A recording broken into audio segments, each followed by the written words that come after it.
mission বসুন্ধৰা 3.0 আঁচনি মুকলি অনুষ্ঠানত মুখ্যমন্ত্ৰী মুকলি national generic document registration system mission Basundhara 1.0 আমি 10টা সেৱা আগবঢ়াইছিলোঁ প্ৰথম পৰ্যায়ত 8 লাখ লোকে ইয়াৰ বাবে আবেদন কৰিছিল 13 লাখ লোকে দ্বিতীয় পৰ্যায়ত আবেদন কৰিছিল বহু পৰীক্ষাৰ অন্তত 2,29,659 গৰাকীয়ে মাতৃৰ পত্ৰ লাভ কৰিছে এনআৰসি বিপৰ্যয় আমি বিচাৰা নাছিলো মিছন বসুন্ধৰা 3.0 চাহ বাগিচা আদিবাসী গোৰ্খা জনগোষ্ঠীক সামৰি লোৱা হ'ব তেওঁলোকে তিনিটা প্ৰজন্মৰ প্ৰমাণপত্ৰ নোহোৱাকৈ মাতৃপত্ৰ লাভ কৰিব অনুসূচিত জাতি জনজাতিৰ বাবেও নালাগে তিনিটা প্ৰজন্মৰ প্ৰমাণপত্ৰ পত্ৰ দিয়াৰ পিছত যিবোৰ ভূমি ৰৈ যাব সেইসমূহ চৰকাৰী ভূমিলৈ পৰিৱৰ্তন হ'ব পাহাৰ চাহ বাগিচাৰ ক্ষেত্ৰত প্ৰশাসনিক দুৰ্বলতা আঁতৰাব লাগিব যিসকলৰ সঁচাকৈ মাটি নাই তেওঁলোকৰ বাবে নিৰ্দিষ্ট নিয়মত পত্ৰ দিয়া হ'ব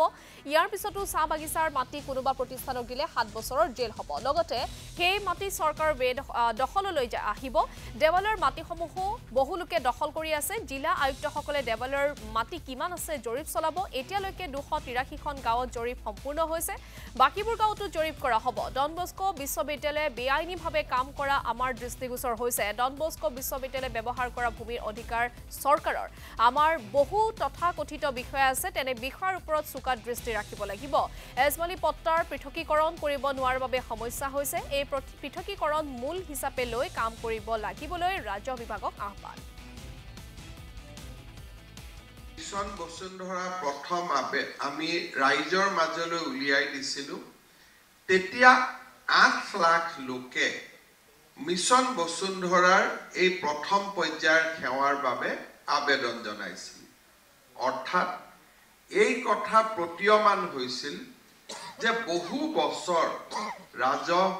বিভাগত বা চক্ৰ বিষয়াৰ কাৰ্যালয়ত বা জিলা উপায়ুক্তৰ কাৰ্যালয়ত নিত্য নৈমিত্তিক কামসমূহ হোৱা নাছিল মিছন বসুন্ধৰা 2 লগত আমি যেতিয়া মিছন বসুন্ধৰা 1ৰ সেৱাবিলাক আকৌ এবাৰ সংযোজন কৰিছিলোঁ তেতিয়া এই সংখ্যা 15 লাখলৈ বৃদ্ধি পাইছিল অৰ্থাৎ এক প্ৰকাৰ ক'ব গ'লে ৰাজহ বিভাগৰ সৈতে জড়িত সৰু সৰু সেৱাবিলাকো ৰাইজে লোৱা নাছিল ৰাইজৰ মনত কনফিডেন্স নাছিল যি নহওক আমি মিছন বসুন্ধৰা সেৱা প্ৰথম প্ৰায় 8 লাখ ভূমি সংক্ৰান্তীয় আবেদন আমি নিষ্পত্তি কৰিছিলোঁ কিছু ৰিজেক্ট হৈছিলে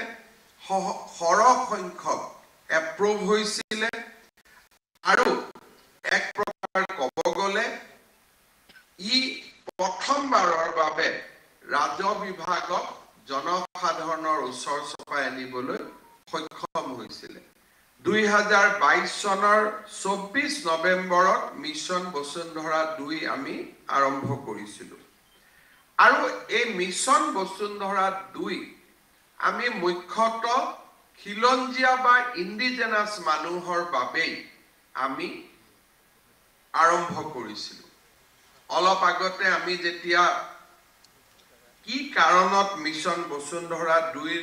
সেৱাসমূহ ৰিজেক্ট হৈছিল তাত আমি দেখিছিলোঁ যে